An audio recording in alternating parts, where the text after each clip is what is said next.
Hello friends, welcome to SSC coaching centre. दोस्तों, आज के वीडियो में गणित के बहुत ही महत्वपूर्ण प्रश्न लेकर के आया हूं। पूरा वीडियो देखिएगा, सब कुछ समझ में आएगा।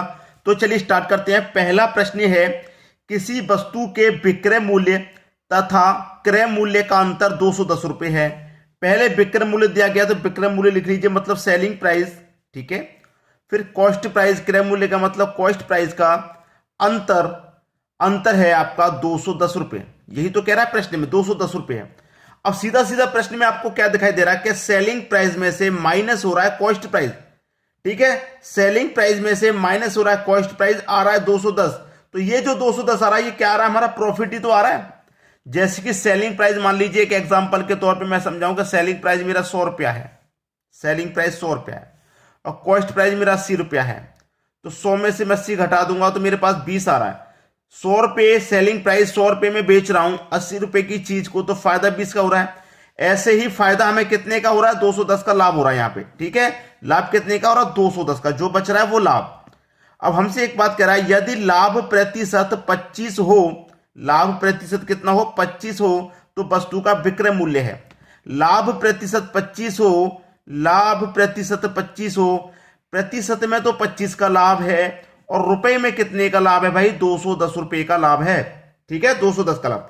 तो 25% की वैल्यू 210 के बराबर, तो 1% की वैल्यू क्या हो जाएगी, 210 बट्टे 1, ठीक है, 210 बट्टे 25, ठीक है भाई। 1% की वैल्यू निकालेंगे तो 210 में 25 से डिवाइड कर देंगे।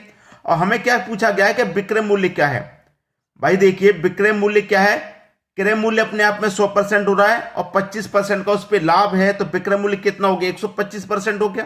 तो 125 से आप गुना कर दीजिए भाई, 125% की वैल्यू निकालनी है। तो 25 से 125 5 बार में कटेगा, 210 का गुना कर दो 5 से, 5 का जीरो में करेंगे तो जीरो ही रहेगा, 5 एक कम 5, 5 दूने का 10, 1050। तो विक्रय मूल्य आ गया 1050। बी ऑप्शन आपका सही जवाब हो गया। बात क्लियर है सभी को। अब देखेंगे हम अगला प्रश्न।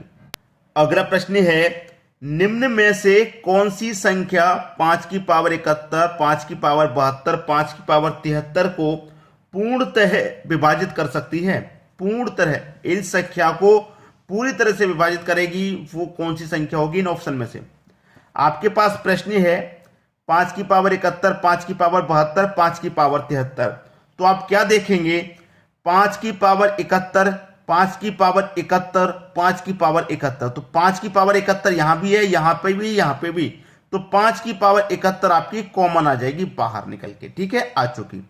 यहां से 5 की पावर 71 चलेगी तो 1 बचा, प्लस यहां से 5 की पावर 71 चलेगी भाई, 72 में से 71 चली गई तो 5 की पावर 1 बचा। यहां पे भी देखिए 5 की पावर 71 चली गई तो 5 की पावर 2 बचा, ठीक है। अब इसको सॉल्व करेंगे। 5 की पावर 71 ये हमारा है, ठीक है, ये 1, 5 की पावर 1 का मान 5, 5 की पावर 2 का मान 25। अब इसे हल करेंगे।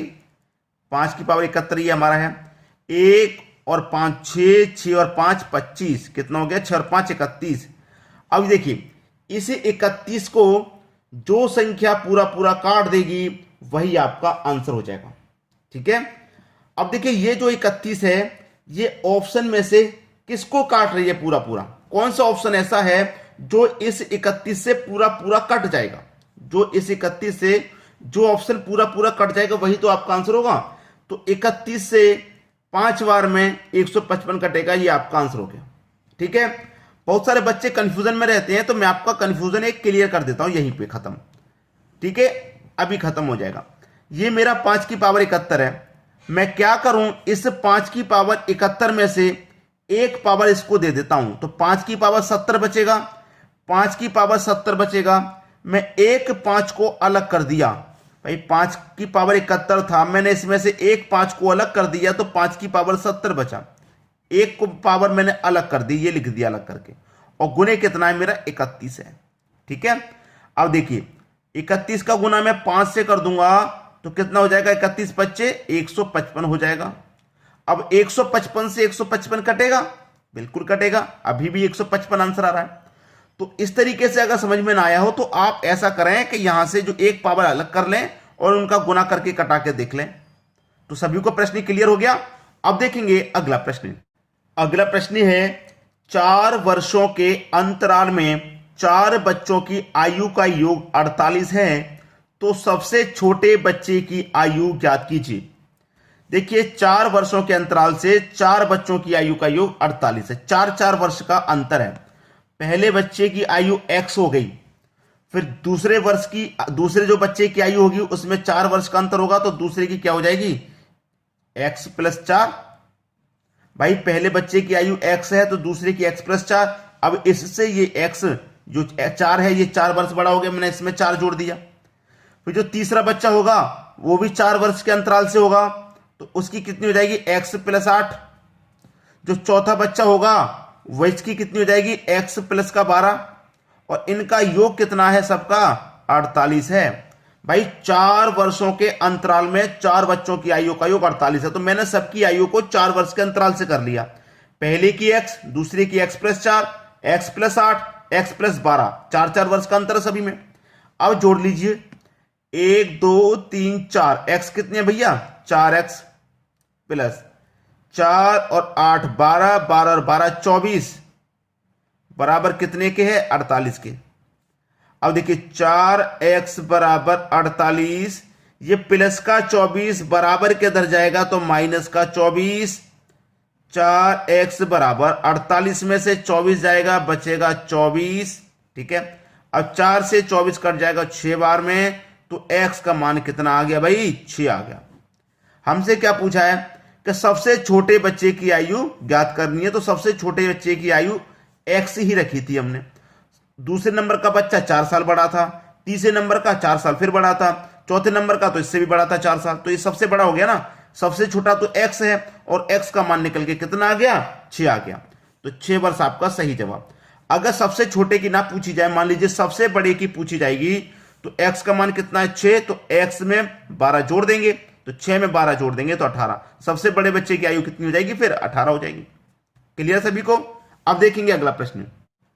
अगला प्रश्न है कोई राशि 12.1/2% की वार्षिक साधारण ब्याज का दोगुनी हो जाती है। साधारण ब्याज पर क्या हो रही है दोगुनी हो जाती है, तो उस राशि के लिए कितना समय लगेगा। भैया देखिए ये 2 गुना 3 गुना 4 गुना वाले जो प्रश्न होते हैं साधारण ब्याज के, ये जो गुना गुनी वाले प्रश्न होते हैं हम क्या करते हैं गुना, ठीक है, गुना गुनी में से क्या कर लेते हैं -1। जो गुना गुनी दे रखा उसमें से हमेशा -1 कर देते हैं। ठीक है, बटे में आ जाइए। अगर हमें रेट दे रखा है तो रेट से डिवाइड कर देना है, टाइम दे रखा है तो टाइम से डिवाइड कर देना है। रेट से डिवाइड करेंगे तो टाइम निकलेगा, टाइम से डिवाइड करेंगे तो रेट निकलेगा, और गुने 100 कर दो भैया, बस प्रश्न खत्म। यहीं पे कितने गुना की बात कर रहा है 2 गुना की, तो 2 लिख लेंगे, हमेशा -1 करना है गुना गुनी में से। बट्टे में आ जाइए, क्या दे रखा आपके पास दर दे रखी है, मतलब रेट दे रखा है। ठीक है, रेट कितना है 2 का गुना 12 से करूं 24, 24 में जोड़ू 25/2, 25/2 का आपको रेट दे रखा है। ठीक है, रेट दे रखा है, और गुने कितना 100। यही प्रश्न है आपका। अब देखिए 2 में से 1 चला जाएगा तो 1, ठीक है 1 आ गया। ये नीचे की गुना वाली संख्या कहां चली जाती है ऊपर, तो ये गुने में 2 आ गए यहां। बटे में कितना बचा 25, और पूरा गुना 100 है। ठीक है, यही प्रश्न है। 2 का गुना 1 से कर दो 2, बटे में 25 गुने 100 है। अब 25 से 100 4 बार में कटेगा, 4 दूने का 8, ये आपका 8 वर्ष। कितना समय लगेगा 8 वर्ष का समय लगेगा। पहला ऑप्शन बिल्कुल सही। मैंने क्या बताया था, रेट से डिवाइड करेंगे तो टाइम निकलेगा, और टाइम से डिवाइड करेंगे तो रेट निकलेगा। क्लियर सभी को। अब देखेंगे अगला प्रश्न। अगला प्रश्न है यदि 10 संख्याओं का समांतर माध्य 35 है और प्रत्येक में 2 जोड़ दिया जाए तो संख्याओं की नई श्रेणी का माध्य क्या होगा। भाई ये प्रश्न बच्चों को बहुत सारा परेशान करके रखता है। हमसे कहा गया है कि यदि 10 संख्याओं का समांतर माध्य 35 है, कितना है समांतर माध्य, हमसे कह दिया समांतर माध्य 35 है, और प्रत्येक में 2 जोड़ दिया जाए तो संख्याओं की नई श्रेणी का माध्य क्या होगा, नया माध्य क्या होगा। पुराना वाला माध्य हमारा कितना है भैया, पुराना वाला माध्य 35, और प्रत्येक में 2 जोड़ने की बात कर रहा है, तो प्रत्येक में 2 जोड़ने का मतलब है आप 35 में ही 2 जोड़ दें, 35 में ही 2 जोड़ दें तो नया समांतर माध्य क्या हो जाएगा आपका? 37 हो जाएगा। बस आंसर खत्म, डी ऑप्शन। 10 संख्याओं का समांतर माध्य 35 है। प्रत्येक में 2 जोड़ दिया जाए तो श्रेणी का माध्य क्या होगा? भैया 2 जोड़ देंगे तो 37 होगा। बस यही खत्म करना है प्रश्न को। नया ट्रिक कुछ मत लगाइए, परेशान बिल्कुल भी मत होइए, ठीक है। अब देखेंगे अगला प्रश्न। अगला प्रश्न है, जब n को 36 से विभाजित किया जाता है तो शेष 12 आता है। कह रहा है कि जब n को 36 से विभाजित करते हैं, 36 से विभाजित करते हैं तो शेष 12 आता है। शेष कितना आ रहा है भाई? 12 आता है। अब मैं देखिए 36 से एक बार में कटाऊंगा तो 36 एक कम 36 और शेष कितना आ रहा है? शेष 12 आता है। शेष मेरा 12 आता है। शेष 12 आता है। शेष क्या होगा जब n को 9 से विभाजित किया जाए? भैया जब n को हम 36 से विभाजित कर रहे हैं शेष 12 आ रहा है। अगर इस n को 9 से विभाजित करें तो शेष क्या आएगा ये पूछ रहा है। अब देखिए ये वाली संख्या n का मान आप निकाल सकते हैं, क्या होगा? 36 एक कम 36, n में से 36 घटा दिया, 12 शेष बचा, ठीक है। अब देखिए इस 36 में ये 12 जोड़ दूंगा मैं तो कितना हो जाएगा भैया? 48। अब 48 में से घटा दीजिए 36 ये वाला, तो अभी तो आपके पास शेष 12 बचेगा। इसका मतलब ये जो संख्या है वो क्या है? ये वाली जो संख्या है वो आपकी 48 है। n का मान 48 है, ठीक है। 36 एकम 36, शेष 12 बचा, तो इन दोनों को मैं जोड़ लूंगा तभी तो n का मान पता चलेगा। तो n का मान मुझे पता चल गया 48। n का मान कितना भाई? 48, ठीक है। अब कह रहा है, मैं पहले इसको आपको सॉल्व करके दिखा दूं। 36 एकम 36, ठीक है। 8 में से 6 जाएगा 2, 4 में से 3 जाएगा 1, 12 शेष बच रहा है कि नहीं बच रहा? हमें पता चल गया n का मान 48 है। अब कह रहा है कि n को 9 से विभाजित करना है। इस n को क्या करना है? 9 से विभाजित करना है, ठीक है।